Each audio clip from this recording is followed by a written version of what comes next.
Hello दोस्तों, जय हिंद। दोस्तों, आज हम लोग 10th क्लास के जो मॉडल सेट है 2026 का, उसमें आज हम लोग जो है कि जो भूगोल है, उसका कह सकते हैं कुछ जो महत्वपूर्ण विषय है, उसके ऊपर हम लोग डिस्कस करेंगे।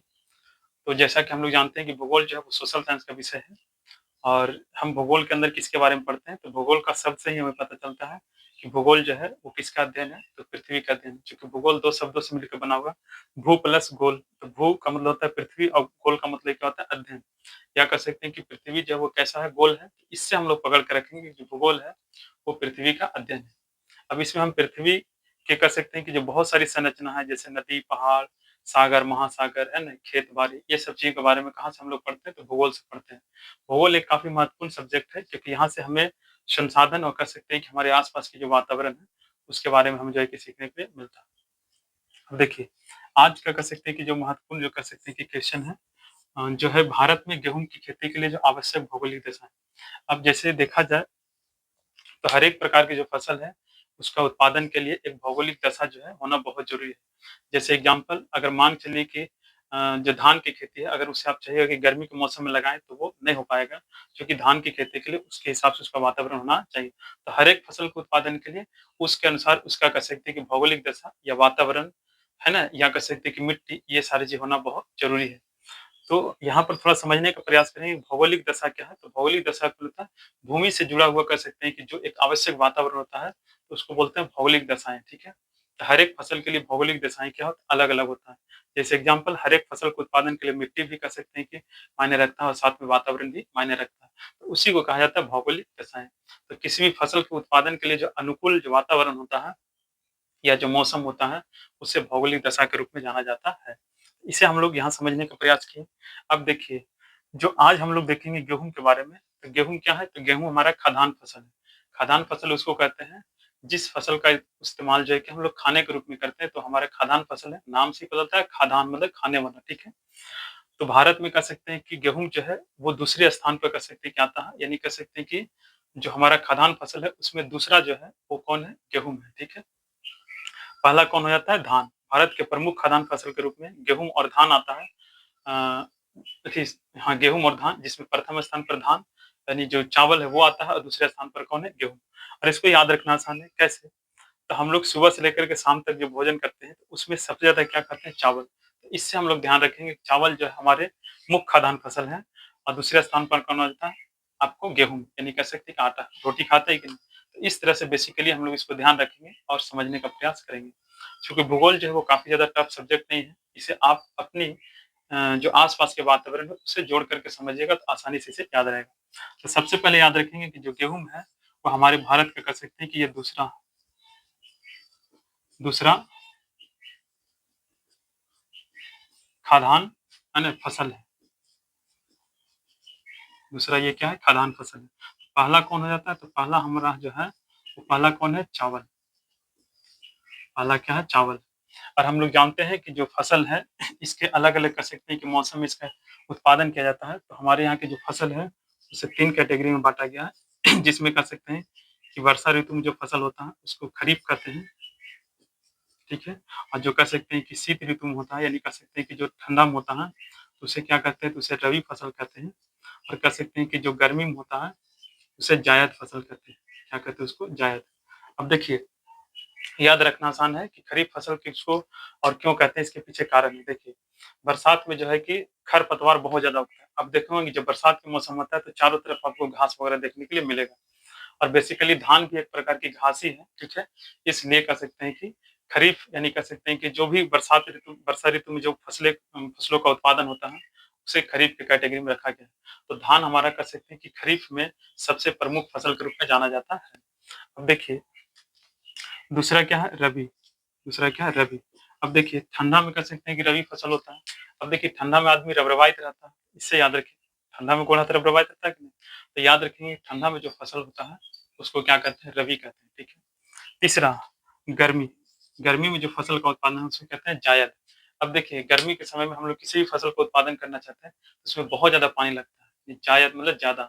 तो इससे याद रखेंगे कि जो ग्रीष्म ऋतु में जो फसल का उत्पादन होता है, उसे जायद फसल के नाम से जाना जाता है। तो आसानी से इसको याद रखिएगा, 1-2 बार इसको दिमाग के अंदर दौड़ाइएगा, तो ये सारे बात क्लियर हो जाएगा। तो हमारे यहाँ कर सकते हैं कि ऋतु के हिसाब से फसलों को कितने कैटेगरी में बाँटा गया है? 3 कैटेगरी में, वर्षा, शीत और गर्मी। याद रखिएगा, किसी को दिक्कत तो जो गेहूँ है वो किस सीज़न में होता है? तो गर्मी के स अति सॉरी गेहूँ जो है वो ठंडा के समय में होता है। तो गेहूँ जो है किस प्रकार का फसल है? रबी फसल है, ठीक है? तो ध्यान रखेंगे। अब देखिए, यहाँ तक शायद बात क्लियर हो गया होगा। आप आसानी से समझ गए होंगे, इसे आप ध्यान रखिएगा। फिर देखिए, भारत में गेहूँ की खेती के लिए आवश्यक भौगोलिक दशा है। तो इसको आप कैसे लिखिएगा? तो इसको आप लिखिएगा कि भारत में गेहूँ जो है, वो दूसरा मुख्य खाद्यान्न फसल है और इसे रबी फसल के नाम से जाना जाता है, क्योंकि ये शीत ऋतु में उत्पादित की जाने वाली क्या फसल है या इसकी खेती जो है वो ठंडे के मौसम में किया जाता है। ये बात आपको ध्यान रखना है। अब इसकी आवश्यक कह सकते हैं भौगोलिक दशा का मतलब क्या होता है? तो इसके लिए मिट्टी आपको भौगोलिक दशा मतलब समझ रहे हैं? मृदा। इसके लिए मृदा कैसा होना चाहिए? तो दोमट। इसके लिए सबसे कह सकते हैं कि जो उपयुक्त मृदा है वो कौन है? मिट्टी कैसा होना चाहिए? दोमट होना चाहिए। दोमट मिट्टी उसको कहते हैं, नाम से पता चलता है दोमट मतलब देने में दोनों चीज़ क्या है? मिला हो। यानी दोमट मिट्टी किसको कहते हैं? जिसमें कह सकते हैं कि बालू और गाद, बालू प्लस गाद, गाद का मतलब वही जो धूरी जिसको हम लोग कहते हैं, ठीक है? तो दोनों की मात्रा जिसमें लगभग बराबर होता है तो उसको क्या बोलते हैं? दोमट, ठीक है? अब बलुई किसको बोलते हैं? जिसमें बालू की मात्रा ज़्यादा रहेगा। चिकना मिट्टी किसको कहेंगे? जिसमें गाद की मात्रा क्या? ज़्यादा रहेगा। ऐसे भी देखिए जिसमें गाद ज़्यादा रहता है वो कैसा रहता है? चिकना रहता है। तो इस तरह से इसको समझेंगे, तो जो दोमट मिट्टी होता है ये कह सकते हैं कि न कह सकते हैं कि ये पूरी तरीक़ा से बालू इसमें रहेगा, ना पूरी तरीक़ा से गाद रहेगा। लगभग दोनों की मात्रा कैसा रहेगा? तो समान रहेगा, ठीक है? ध्यान रखिए। सबसे पहले कर सकते हैं गेहूँ की खेती के लिए जो आवश्यक भौगोलिक दशा उसमें मिट्टी मिट्टी और मिट्टी कैसा होना चाहिए? दोमट होना चाहिए।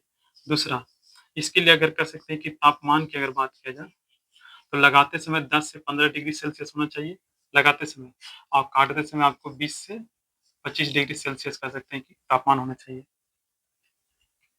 देखिए, इसको याद रखना, यहाँ से 10 से 5 इधर बढ़ा, तो इसी तरीक़े से यहाँ पर कर सकते हैं कि 20 से 25 करेंगे, ठीक है? आप देखे होंगे कि जब गेहूँ को फसल लगाया जाता है तो उस समय काफ़ी ठंडा होता है, तो उस समय तापमान क्या रहेगा? कम रहेगा। और जब गेहूँ को काटा जाता है तो उस समय जो है कि गर्मी का सीज़न स्टार्ट होने वाला रहता है, तो उस समय ज़्यादा भी गर्मी नहीं रहता है, इसलिए उस समय तापमान जो है 20 से 25 डिग्री सेल्सियस रहता है। तो आपको याद रखिए यहाँ से ऑब्जेक्टिव ही निकल कर आता है कि गेहूँ को लगाते समय तापमान कितना चाहिए? तो 10 से 15 और काटते समय कितना चाहिए? 20 से 25। बस 5 का कह सकते हैं कि डिफरेंट करके लेके चलिएगा यहाँ से, 5 पाँचे के अंतर है, 5, 15, 20, 25, ठीक है? तो लगाते समय 10 से 15 और काटते समय 20 से 25। अगला तीसरा, तीसरा ये हो गया, पहला हो गया मृदा, दूसरा हो गया तापमान। अब वर्षा की बात की जाए तो इसके लिए वर्षा जो है वो ज़्यादा नहीं चाहिए। इसके लिए 75 सेंटीमीटर तक की वर्षा चाहिए, ठीक है? क्योंकि ज़्यादा वर्षा होगा तो गेहूँ क्या हो जाता है? खराब हो जाता है। तो 75 सेंटीमीटर तक के कर सकते हैं कि लगभग जो वर्षा होता है 75 से 100 के बीच में रहेगा इधर, तो ये कह सकते हैं कि गेहूँ की खेती के लिए क्या अच्छा होता है, ठीक है? ये ध्यान रखिएगा।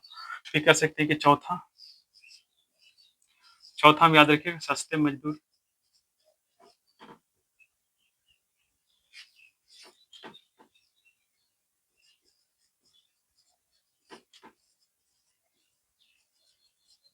सस्ता क्या होना चाहिए? मज़दूर होना चाहिए। तो ये 4 बात हम लोग ध्यान रखेंगे, या इसी को हम लोग कह सकते हैं कि 5 वो कर देंगे, लगाते समय इतना कर देंगे और काटते समय इतना कर देंगे, ठीक है? वर्षा 75 सेंटीमीटर तक होना चाहिए और मज़दूर कैसा होना चाहिए? सस्ता मज़दूर होना चाहिए। तो ये कह सकते हैं कि गेहूँ की खेती के लिए क्या आवश्यक भौगोलिक दशा है।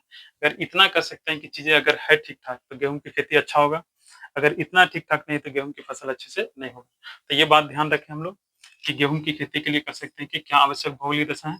तो मृदा दोमट होना चाहिए, तापमान 10 से 15 लगाते समय, काटते समय 20 से 25, वर्षा 75 सेंटीमीटर और सस्ते मज़दूर होना चाहिए। अगर ये सब ठीक है, तो गेहूँ की खेती क्या होगा? अच्छा होगा, अगर ये सब में गड़बड़ी है, तो गेहूँ की खेती अच्छा नहीं होगा। तो ये हो गया इसका आवश्यक भौगोलिक दशा है।